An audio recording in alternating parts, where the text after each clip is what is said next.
하나님 말씀은 예레미야 39장 11절에서 18절까지 말씀입니다. 바벨론의 느부갓네살 왕이 예레미야에게 대하여 사령관 느부사라단에게 명령하여 이르되 그를 데려다가 선대하고 해하지 말며 그가 내게 말하는 대로 행하라. 이에 사령관 느부사라단과 내시장 느부사스반과 궁중장관 네르 갈사레셀과 바벨론 왕의 모든 장관이 사람을 보내어 예레미야를 감옥들에서 데리고 사반의 손자 아히감의 아들 그달에게 넘겨서 그를 집으로 데려가게 하며 그가 백성 가운데 사니라. 예레미야가 감옥들에 갇혔을 때에 여호와의 말씀이 그에게 임하니라. 이르시되 너는 가서 구스인 에벳멜렉에게 말하기를 만군의 여호와 이스라엘의 하나님의 말씀에 내가 이 성에 재난을 내리고 복을 내리지 아니하리라 한 나의 말이 그날에 내 눈앞에 이루리라. 여호와의 말씀이니라. 내가 그날에 너를 구원하리니 내가 그 두려워하는 사람들의 손에 넘겨지지 아니하리라. 내가 반드시 너를 구원할 것인즉 내가 칼에 죽지 아니하고 내가 노략물같이 내 목숨을 얻을 것이니 이는 내가 나를 믿었음이라. 여호와의 말씀이니라 하시더라. 아멘. 예전에 그 이라크와 전쟁했을 때 이라크가 이제 연합군을 통해서 그 전쟁에서 망하게 됐을 때 사담 후세인 세계를 향해서 큰 소리치고 미국을 향해서 큰 소리치고 그랬던 독재자였던 사담 후세인이 도망가서 티그리트라고 하는 자기 고향 근방 농가의 그 땅굴 속에 숨어 있다가 잡혀 나오는 모습, 아마 그 오늘 설교를 준비하다 보니까 그 생각이 나는 것 같아요. 아마 옛날에 그 TV로 나와서 다 우리 성도님들 다 기억하실 거예요. 머리는 산발이 다 되어 있고 사람이 너무 초한 모습으로 끌려서 나와서, 그리고 뭐 DNA 테스트를 하기 위해서인지 구강 테스트 한다고 입에다가 뭐 계속 뭐를 넣고 빼고 막 이런 모습들, 뭐 이런 그런 참 비참한 그런 모습을 본 적이 있었습니다. 독재자의 말로라고는 너무나 비참했던 그런 모습이죠. 처음에는 굉장한 것 같았었는데 실제로 나중에 보니까 아무것도 아니었던 것이요. 빈라덴도 마찬가지였었고, 사람의 마지막 모습은 대단히 중요한 것입니다. 사람이 죽을 때든지 아니면 나라가 망할 때든지 다 힘이 빠져나가는 모습이죠. 사람이 죽더라도 그렇고 나라가 망할 때도 그렇고 한참 잘 될 때 싱싱하고 생기 있는 그런 모습은 볼 수가 없는 것입니다. 어떤 사람이나 또 어떤 국가나 이렇게 너무나 추해지고 비참해지는 그러한 이유가 어딨냐 하면은 정신이 썩었기 때문인 것이죠. 본문은 그 유명한 성 예루살렘이 바벨론 군대를 통해서 완전히 멸망당하는 그러한 모습입니다. 왕은 어떻게든지 혼자 살려고 도망치는 거예요. 도망쳤다가 잡혀서 다시 끌려와서 자식들 다 보는 앞에서 죽고 눈알까지 빠지고, 그리고 쇠에 고랑에 차여서 바벨론으로 끌려가는 그러한 모습을 전장의 전모습에 봤습니다. 예루살렘의 모습은 결코 아름답거나 숭고한 그런 모습이 아니었습니다. 오히려 정신적으로 나약할 대로 나약해진 그러한 모습, 더더욱이나 왕이라는 자가 혼자 살겠다고 도망쳤던 이러한 모습, 이것이 바로 시드기야 왕 그리고 예루살렘 왕의 마지막 모습이었습니다. 이렇게 되는 이유가 어디에 있는 것이요? 예루살렘은 이미 오래전부터 정신이 썩어버렸습니다. 과거에도 예루살렘 성이 그렇게 아름다운 것은 아니었던 거예요. 그런데 사람들이 예루살렘을 이야기할 때마다 아름답다고 그렇게 이야기했습니다. 이 아름답다고 그렇게 이야기했던 것이 뭐냐면은 하나님을 믿기 때문에 정신이 싱싱했던 것이에요. 너무나 보기가 좋았던 것입니다. 그러니까 그것이 아름다운 모습이에요. 우리 성도들도 마찬가지입니다. 하나님의 영으로 성령으로 충만하고 믿음 생활 잘하고 이런 사람은 그 사람의 가족이 있고 없고 학벌에 전혀 상관없이 그 모습을 보면 아름다운 것이에요. 그래서 예루살렘이 아름다웠던 것이에요. 그래서 하나님을 경외하는 이러한 사람들은 정말 멋있고 아름답습니다. 하나님과 함께 한다고 생각하니까 무엇을 하든지 간에 당당한 것이에요.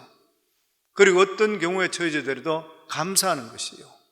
그리고 예수 믿는 사람 무엇보다도 정신이 바른 것입니다.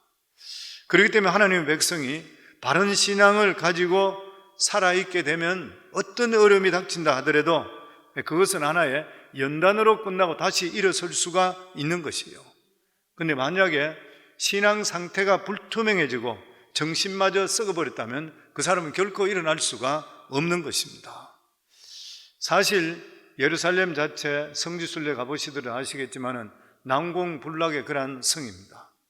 그 제국의 강한 바벨론 군대가 이 성을 함락시키는데 햇수로 3년, 만으로 달수로 따질 때 1년 반 걸렸습니다. 상당히 오래지요. 그런데 이 성도 어떻게 해서 함락됐냐면은 백성들이 굶어서 먹을 것이 없어서 적병들이 성을 기어 올라오는데도 불구하고 눈으로 보지만 일어날 힘이 없었던 것이에요. 완전 빈사 상태까지 갔습니다. 만약에 이 사람들이 먹을 것과 물이 있었다 그러면 더 버텼을 것이에요. 1년 반 만에 예루살렘을 함락시켰던 이 바벨론 군대는 완전 성난 이리 때와 같았습니다. 바벨론 군대들은 예루살렘에 있는 사람들을 닥치는 대로 전부 죽였습니다. 그런데 하나님께서 두 사람은 건드리지 못하게 했습니다. 한 사람은 예레미야고 다른 한 사람은 구스인 환관 에벳 멜렉입니다. 우리 11절에서 12절 다시 한번 같이 읽습니다. 바벨론의 느부갓네살 왕이 예레미야에 대하여 사령관 느부사라단에게 명령하여 이르되 그를 데려다가 선대하고 해하지 말며 그가 내게 말하는 대로 행하라. 느부갓네살 왕은 직접 명령 내려서 선지자 예레미야를 절대적으로 손대지 말라, 죽이지 말라, 그리고 선대하라. 이 느부갓네살 왕이 어떻게 해서 이런 명령을 내리는 것인가요?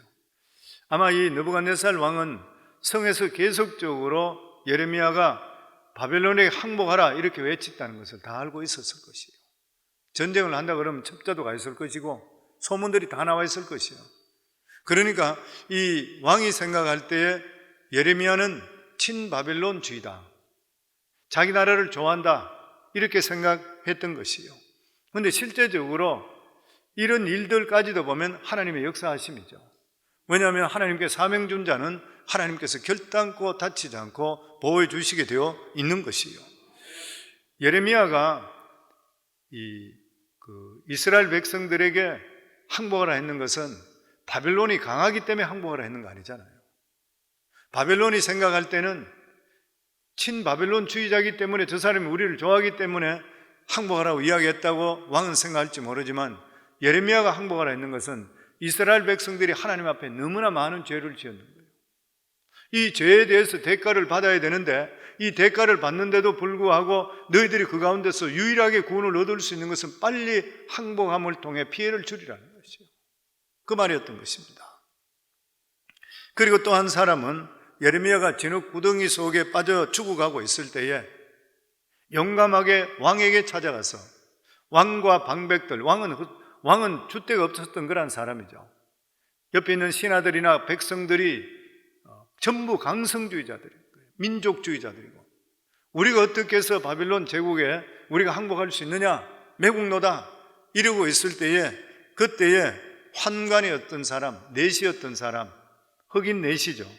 아비멜렉이라는 의로운 환관이 왕에게 찾아가서 그에게 자비를 베풀어 달라고 그에게 간청하게 됩니다. 그래서 하나님께서는 이 사람의 의로운 사람, 수많은 사람이 입 다물고 있는데도 불구하고 선지자를 살리기 위해서 목숨을 내어놨던 이 에벤멜렉을 하나님께서는 그를 죽이지 않으시고 예루살렘은 망한다 하더라도 너는 반드시 살리라 하나님께서 약속해 주십니다. 그것이 18절의 말씀입니다. 같이 읽습니다. 내가 반드시 너를 구원할 것인즉 내가 칼에 죽지 아니하고 내가 노략물같이 내 목숨을 얻을 것이니 이는 내가 나를 믿었음이라 여호와의 말씀이니라 하시더라. 어디에서든지 하나님을 바로 믿게 되면 하나님 그 사람 찾아내서 축복해 주시는 것이에요. 불신의 시대를 살아갈 때에 끝까지 하나님을 의지했던 예레미야와 그리고 또한 에벤멜렉 두 사람은 바벨론 군대들이 건드지를 못하게 했는 것이에요. 하나님을 의지하는 자 끝까지 하나님께서 찾으셔서 지켜주시는 것이에요. 그런데 정말 안타까운 것은 거룩한 성 도성인 이 예루살렘에 의인이 너무나도 적었다는 것이에요. 너무나도 적었습니다. 두 사람밖에 살지를 못했던 것, 결과적으로 두 사람밖에 보여주지를 못했던 것이죠. 두 사람뿐만 아니라 많은 사람들의 믿음 안에 있어서 구원받았으면 얼마나 좋은 일인 것이에요. 그런데 실제적으로 의인이 적습니다. 정말 믿음의 사람은 많지 않는 것이죠. 이스라엘 백성들이 출애굽했을 때도 하나님께서 200~300만 되는 그런 사람들 종살이하고 있을 때 그들을 불러내서 하나님 백성 삼아주시고, 그리고 출애굽한 후에 가나안 땅에 들어갈 때 끝까지 가나안 땅을 밟았던 사람은 두 사람밖에 없습니다. 갈렙과 여호수아밖에 없었던 것이요. 출애굽하고 900년이 지났는 지금 예루살렘에 망하는 이때에 바벨론 군대를 통해서 하나님께서 건드리지 못하게 했는 사람도 두 사람, 예레미야와 에벤멜렉 두 사람뿐이었던 것이에요. 이것을 통해서 하나님께서 우리에게 아주 중요한 그러한 의미를 부여하십니다. 하나님은 어떠한 무서운 심판이 내리는 중이라 한다 하더라도 완전히 모든 것을 포기하지 않으시고, 하나님을 신뢰하는 자는 하나님께서 끝까지 어려움에서 덮어주시고 보호해 주시는 것이에요. 하나님을 신뢰하는 자는 하나님께 건져주십니다. 사드락과 메삭과 아벳느고와 다니엘과 같이 하나님께서 건져주시게 되어 있는 것이에요. 그런데 하나님께서 택하시고 사랑했던 것이 이스라엘 백성인 것이에요. 그런데 이렇게 유다가 다 망해버리고 살아남은 사람들은 포로로 다 끌려갔습니다. 그럼 결국 구약이 뭐라는 것인가? 하나님의 구원은 이스라엘 백성들에게 무엇을 주었으며 또 우리들에게 무엇을 의미하느냐는 것이에요. 우리들이 생각한다든지 사람들이 생각할 때에 하나님은 구원에 실패한 것이 아닌가? 자기들이 택한 백성이 900년 만에 완전히 멸망하고 나라채 뿌리가 뽑혀버리고 없어져 버리는 거예요. 살아남은 사람도 포로로 잡혀가는 것이에요. 그래서 생각할 때 아무리 이스라엘 백성들이 불순종한다 하더라도 하나님께서 예루살렘을 남겨둬야 되지 않나. 하나님의 백성인데. 근데 그게 대답이 바로 이것입니다. 만약에 하나님께서 예루살렘밖에 길이 없다 그러면은 사람들이 만약에 잘못한 일이 있다 한다 하더라도, 썩었다 한다 하더라도, 만약 그 길이 구원의 길이 그것밖에 없었더라면 하나님은 예루살렘을 지켜주셨을 것이에요. 왜냐하면 그 길밖에 없다면. 그런데 하나님께서 두 가지 이유 때문에 예루살렘을 포기했습니다. 그 하나가 뭐냐면은 예루살렘이 멸망할 수밖에 없는 것은 우상으로 썩어버렸기 때문에 그래요. 성전이 구실을 하지 못했습니다. 하나님의 백성으로 구실을 하지를 못했던 것이에요. 그러니까 하나님께서 예루살렘을 수술하는 것이에요. 그래서 눈에 보이는 건물을 태워버렸습니다. 그 대신에 성령을 통해서 오순절에 이 세상에 보내주셔서 하나님 말씀을 붙드는 공동체를 만들어 주셨어요. 하나님의 말씀을 맡고 있는, 건물에만 들어가서 예배만 드리면 자기들이 구원받은 것인 양 생각하고 있는 이러한 건물을 태워버렸어요. 그리고 그 백성들로 하여금 하나님 말씀을 듣게 하는 것이에요. 그렇기 때문에 신학자들이 이거를 풀이할 때마다 이야기하는 것이 뭐냐면은 예루살렘의 멸망은 멸망이 아니라 성전 대수술이다. 형식적인 신앙이 있는 것을 수술하는 것이다. 이제는 눈에 보이는 건물만 건물이 한 것이라 성전이 아니라 성령, 즉 하나님의 영이 거하는 우리 각자 한 사람 한 사람들이 모두 다가 성전인 것이라. 의사가 수술할 때에 그 사람을 살릴 수 없게 되면 수술하지 말라 그럽니다. 그런데 수술만 하면은 생명을 살릴 수 있게 될 때에 고통스럽더라도 수술하라 그래요. 하나님께서는 아무리 예루살렘을 불태우고 성전을 부순다 하더라도 치료하실 수 있기 때문에 하나님께 허락해 주시는 것이에요. 하나님께서 요즘은 어떻게 우리들을 수술하시는 것이에요? 오늘날도 말씀에 순종하지 않게 될 때에 바벨론과 같이 이러한 적들을 불러들여서 수술할까요? 물론 그럴 수도 있죠. 그런데 지금까지 역사적으로 볼 때에 20세기 공산주의 채찍으로서 교회를 쳤다 그래요. 20세기 때는 타락할 때마다 하나님께서 개혁할 수 있도록 만들어 주셨고, 그런데도 불구하고 그것을 깨닫지 못하고 이럴 때는 다른 채찍을 들었었는데 20세기는 공산주의라 그렇게 이야기합니다. 공산주의 혁명이 일어난 곳들마다 기독교가 왕성했던 장소라 그래요. 러시아 혁명으로 뒤집어졌던 그 장소는 러시아 정교가 왕성했습니다. 대단했던 것이죠. 동구권은 기독교가 번창했던 그러한 곳이었습니다. 북한과 그리고 중국의 북경도 마찬가지였습니다. 그런데 기독교가 세상의 빛과 소금의 역할을 하지 못하게 될 때에 혁명이든지 전쟁을 통해서 하나님 무서운 심판이 내렸다, 그렇게 평가하고 있는 것이에요. 그래서 우리가 이러한 심판을 피하기 위해서는 우리 자신들이 항상 돌아보며 하나님 말씀에 대해 순종하고, 말씀을 들을 때 눈물 흘리고 하나님 앞에 엎드려 기도하게 될 때는 하나님께서 우리 삶에 이러한 채찍을 들 필요가 없어지는 것이에요. 그리고 하나님께서 연단을 받을 때, 우리에게 연단을 주실 때 가장 고상한 것이 경제적인 어려움이라고 그러죠. 경제적인 어려움인 것이에요. 왜냐하면 경제적인 어려움은 몸도 성해요. 몸도 건강해요. 신앙의 자유도 마음껏 누릴 수 있게 돼요. 단지 경제적으로 너무 힘든 것이에요. 그러니까 연단 중에서 가장 약한 것이라 그렇게 이야기하는 것이에요. 그러니까 우리 삶 속에서도 경제적으로 어려움을 당하고 있다면 하나님께서 믿음으로 더욱더 들어오라고 부른다고 생각하시면 돼요. 그리고 우리 자신들의 영성을 돌아봐야 되는 것입니다.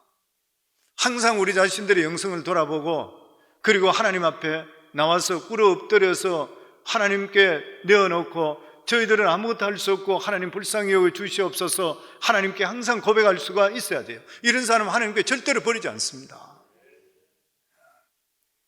그래서 우리는 매일매일 하나님 아버지께 고백해, 나는 하나님 없이 저희 살 수 없습니다. 주께서 도와주시지 않으면 저는 무용지물입니다. 이걸 끊임없이 하나님 앞에 고백하고 살아가고 있는 동안은 하나님께서 우리의 잘못이 있다 하더라도 긍휼을 베풀어 주시게 되어 있는 것이에요, 보면. 그리고 하나님은 약속은 반드시 지키시는 그러한 분이십니다.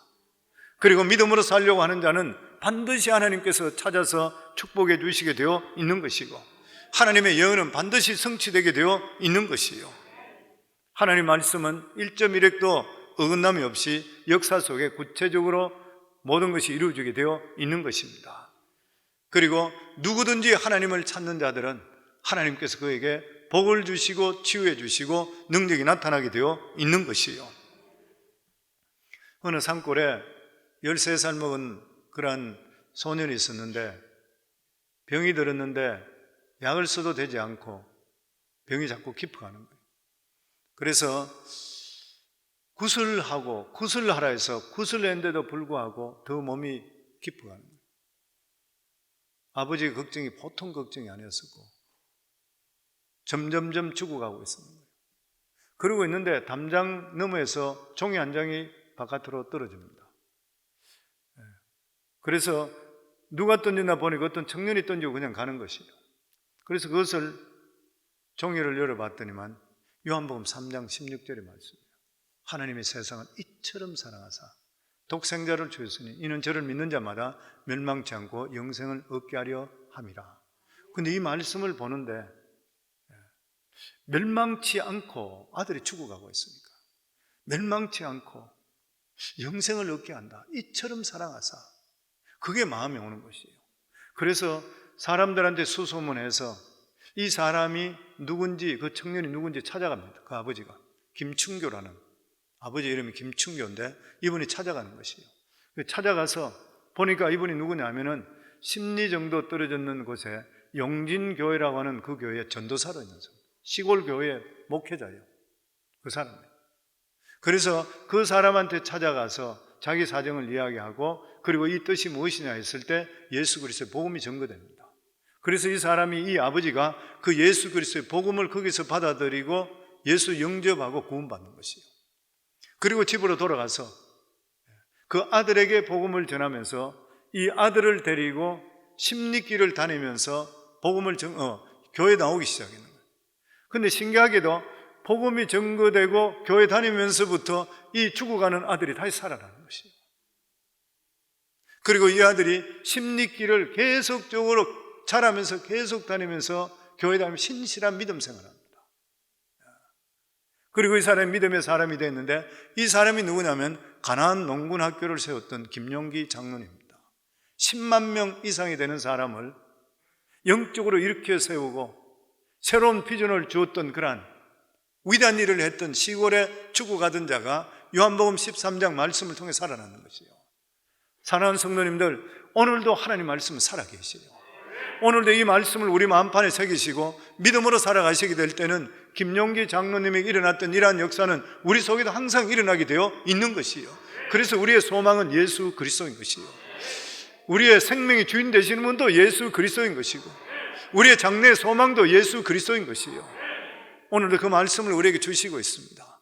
하나님을 찾던 자 예레미야와 에베멜렉 두 사람, 이러한 사람은 하나님의 의에 있다 하더라도 건져주시고 하나님께서 동행하시고 또 믿음으로 살겠다고 목숨을 걸었던 의로운 사람, 그 사람이 어떤 색깔을 가지고 있든 어떤 위치에 있든 하나님께서 그 사람을 찾아주시고 복을 주시는 하나님이세요.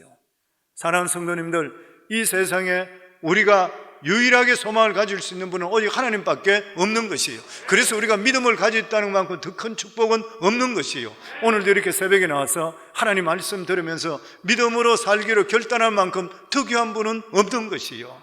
이 귀한 은혜를 감사하시고 믿음으로 끝까지 승리하기를 주 이름으로 축원합니다.